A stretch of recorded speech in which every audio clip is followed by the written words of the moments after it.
going on, everyone? Chris from Pickdawgz.com here with the Wraparound, where we're going to be breaking down the NHL action going down on Tuesday, October 17th, 2023.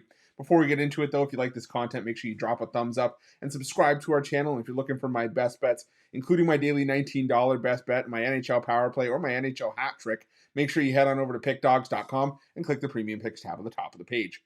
You ready? I'm ready. Let's get into it.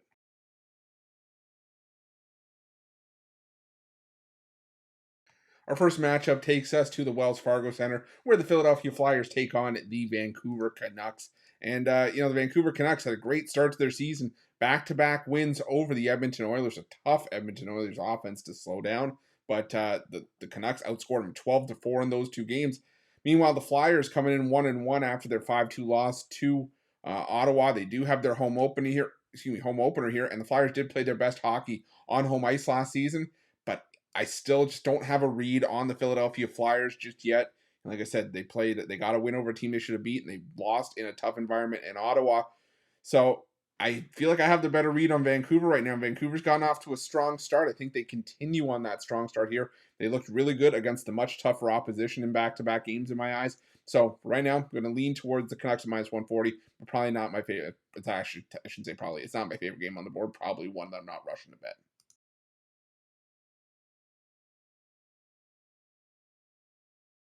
Now we head to the Bell Center where the Montreal Canadiens take on the Minnesota Wild in Montreal. Man, this team has really struggled coming out of the gate, defensively, I should say. They got the win over the Chicago Blackhawks last time up, but Chicago definitely had their chances. They had 30 shots on goal in that one. Also had 7 power plays in that game. They just could not cash in, and also gave up 6 goals in the opener against the Toronto Maple Leafs. But I'm still not sold on the Montreal Canadiens. I'm probably going to be fading Montreal a lot this season, and not just because I'm a Leafs fan. It's just because I don't trust Jake Allen or Sam Montembeault as my number one goaltender if I'm the Montreal Canadiens, especially when you look at what they've had the last few years with Carey Price. Minnesota, they fell short against the Maple Leafs, but a lot of teams are going to fall short and give up a ton of goals against Toronto this season. I still think the Wild are just a better team, and they've flat out owned Montreal. Going back to the 2022 season, the last 4 meetings, Minnesota has won all 4 and outscored Montreal by a combined score of 17-4. The last meeting before that was 2019, so it just goes to show you, that Minnesota's owned this matchup. 16-5 in the last 21 meetings. They've won 6 of the last 7 in Montreal. I'm taking the Minnesota Wild on the money line in this one.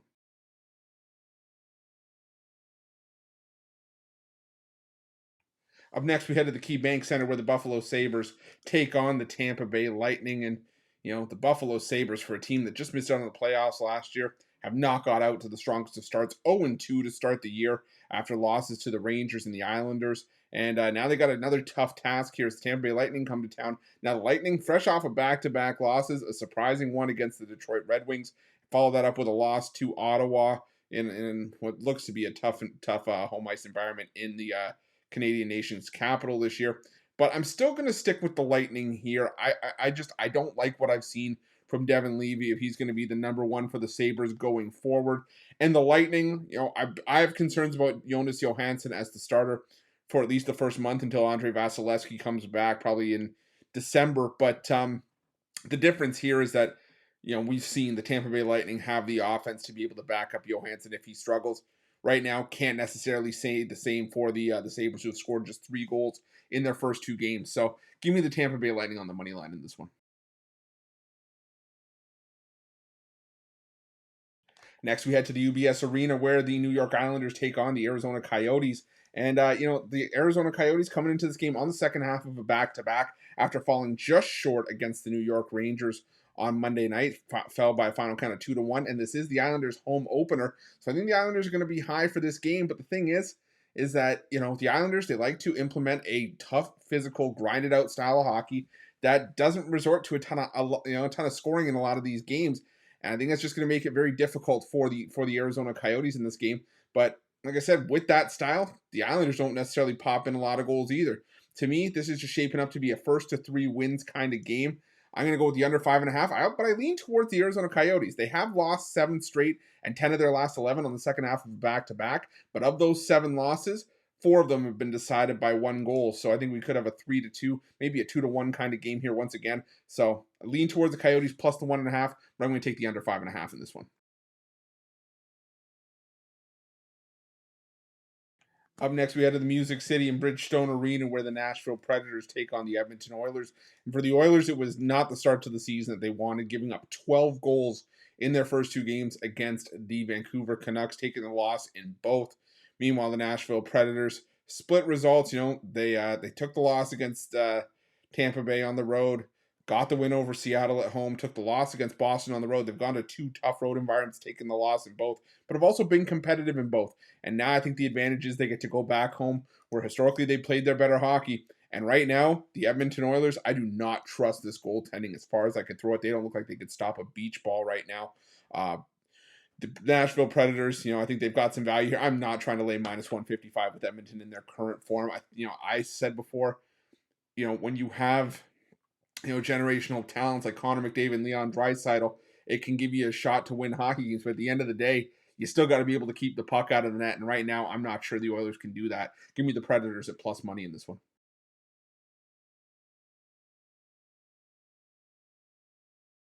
Up next, we head to the Canada Life Center, where the Winnipeg Jets take on the Los Angeles Kings. And the Los Angeles Kings haven't necessarily had the most amount of success. They're 0-2. They took the loss against the Avs in their opener, and then against the Carolina Hurricanes, they had a chance to take out the Canes. They rallied and forced overtime, but fell in the shootout. And now they have to take on a Winnipeg Jets team that tends to play their best hockey at home. Finally woke up offensively against the Florida Panthers. He did give up 4 goals in that game as well.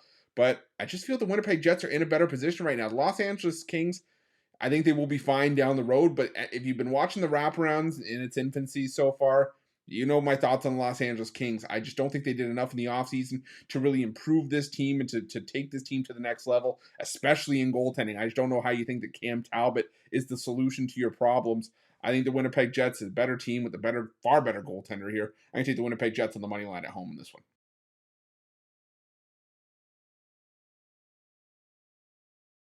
Next, we head to the Climate Pledge Arena, where the Seattle Kraken take on the Colorado Avalanche in a playoff rematch. It was the Seattle Kraken that edged out the Colorado Avalanche in 7 games in last year's postseason.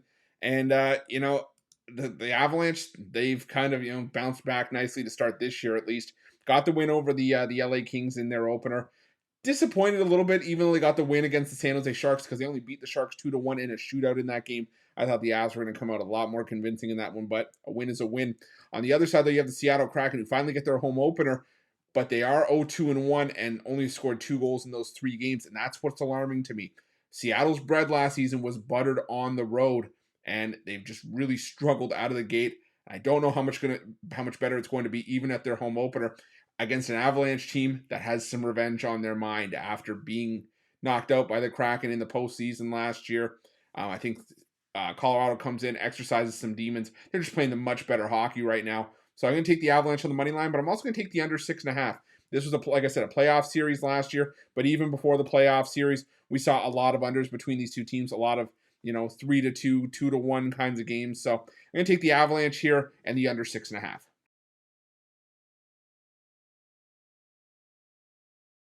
Next, we head to the SAP Center, where the San Jose Sharks host the Carolina Hurricanes. Man, I'll tell you, I did not like how the Carolina Hurricanes looked in that 6-3 loss to the Anaheim Ducks. Started their West Coast road trip with a pair of uh, sluggish defensive performances. Gave up combined 11 goals in those 2 games, 5 to the Kings, 6 to the Ducks. And I'm worried they could have a bit of another sluggish performance here.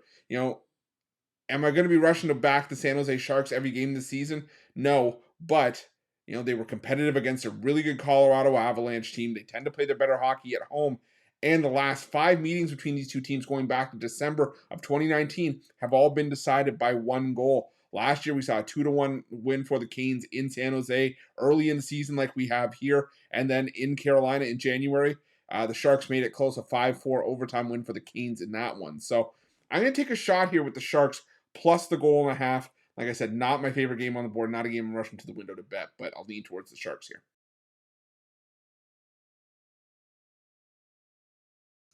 And our final game on the board takes us to the T-Mobile Arena, where the Vegas Golden Knights take on the Dallas Stars. And the Vegas Golden Knights have gotten off to quite the start to the season.